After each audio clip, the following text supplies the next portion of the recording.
প্রিয় বন্ধুরা, মাই choice 40 KG capacity এই ডিজিটাল ওয়েট স্কেলটি চালু করলেই অটোমেটিক ওজনটা রান করে। দেখেন ওজনটা অটোমেটিক বাড়তে থাকে। এই ওজন বাড়ার কারণে স্কেলটি সার্ভিসিংয়ের জন্য নিয়ে আসছেন আমার দোকানে। আমার ইউটিউবের ভিডিও দেখে আমার সাথে যোগাযোগ করে নিয়ে আসছেন অনেক দূর থেকে। স্কেলটি আমি গ্যারান্টি সহকারে সার্ভিসিং করব। যারা ডিজিটাল ওয়েট স্কেলের সার্ভিসিংয়ের কাজ শিখতে চান, একেবারে নতুন, তারা আমার এই ভিডিওটা মনোযোগ সহকারে দেখবেন A to Z। তাহলে কীভাবে একটা ডিজিটাল পাল্লা আমি সার্কিট ইনস্টল করি সুন্দরভাবে আপনারা শিখতে পারবেন। দেখেন, এই স্কেলটির মধ্যে 26 পিনের সার্কিট লাগানো আছে।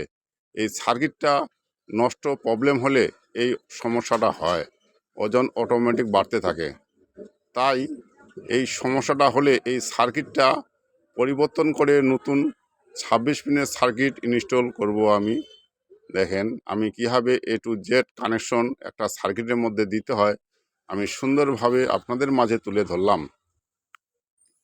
এখন আমি কানেকশন দিব 26 পিনের সার্কিটের মধ্যে। ব্যাটারি কানেকশন, সুইচের কানেকশন, লোড সেলের কানেকশন, কোথায় কোথায় আমি কানেকশন দিচ্ছি আপনারা মনোযোগ সহকারে দেখবেন।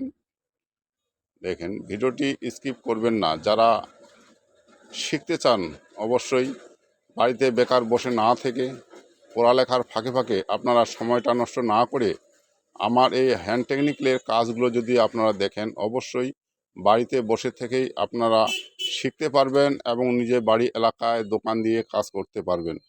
দেখেন আমি কানেকশন দিচ্ছি, ব্যাটারি কানেকশন দিচ্ছি নেগেটিভ, তারপরে ব্যাটারি কানেকশন পজিটিভ থাকবে, তারপরে সুইচের কানেকশন সুন্দরভাবে আমি দিচ্ছি কানেকশন, তারপর লোড সেলে কানেকশন দিব। এইভাবে একটা সার্কিটের মধ্যে কানেকশন দিতে হবে। দেখবেন যারা নতুন একেবারেই।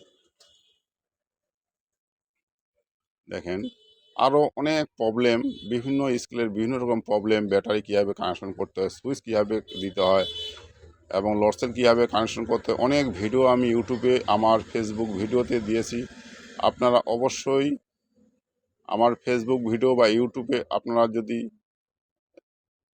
দেখেন ভিডিওগুলি, প্রতিটা ভিডিও অনেক সার্ভিসিং কাজের আমি দিয়েছি ভিডিও। অবশ্যই আপনারা প্রতিটা ভিডিও যদি দেখেন মনোযোগ সহকারে, অবশ্যই কোথাও যেতে হবে না, বাড়িতে বসে থেকেই আপনারা এই ডিজিটাল পাল্লা সার্ভিসিংয়ের কাজ শিখতে পারবেন। দেখেন আমি কানেকশন দিচ্ছি, এখন লোড সেলে কানেকশন দিচ্ছি। আমি সব ধরনের ডিজিটাল পাল্লা 40 কেজি, 100 কেজি, 200 কেজি, 500 কেজি এবং ব্রিজ স্কেল সহ এবং খুচরা পার্টস ডিজিটাল ওয়েট স্কেলের প্রতিটি পার্টস খুচরা বিক্রয় করে থাকি। যদি কারো প্রয়োজন হয় অবশ্যই আমার সাথে যোগাযোগ করবেন, কমেন্টে জানাবেন এবং নাম্বার দেওয়া আছে স্ক্রিনে, ফোন দিতে পারেন। যদি কারো ডিজিটাল পাল্লা সমস্যা থাকে, প্রবলেম থাকে বা নতুন কিনতে চান অবশ্যই যোগাযোগ করবেন।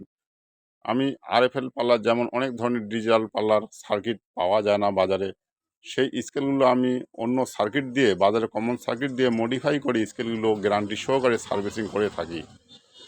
অবশ্যই দেখবেন অনেক মডিফাইয়ের আমি ভিডিও দিয়েছি, সব ভিডিও আপনারা দেখবেন মনোযোগ সহকারে।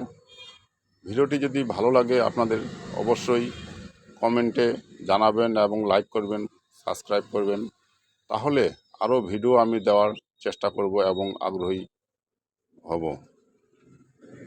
পাশে থাকবেন। দেখেন আমি স্কেলটির সার্কিট ইনস্টল করে ফেলাইছি, এখন আমি ডিসপ্লেটা সেটিং করতেছি। সেটিং করার পর ওজনটা অ্যাডজাস্ট করব, ক্যালিব্রেশন করব, তারপরে আমি কাস্টমারকে দিয়ে দিব। একটা ডিজিটাল পাল্লা A to Z কীভাবে কাজ করতে হয় অবশ্যই আপনারা দেখবেন এবং শিখবেন। হ্যান্ড টেকনিক্যালের কাজ শিখে রাখা ভালো, বেকার সময়টা নষ্ট না করে হ্যান্ড টেকনিক্যালের কাজ শিখবেন, অবশ্যই একদিন না তো একদিন আপনার কাজে আসবে। সুন্দর করে আমি সেটিং করতেছি।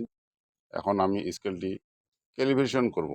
ক্যালিব্রেশনে একটা আমি ভিডিও দিয়েছি, একটা ভিডিওয়ে সব কিছু দেখানো যায় না,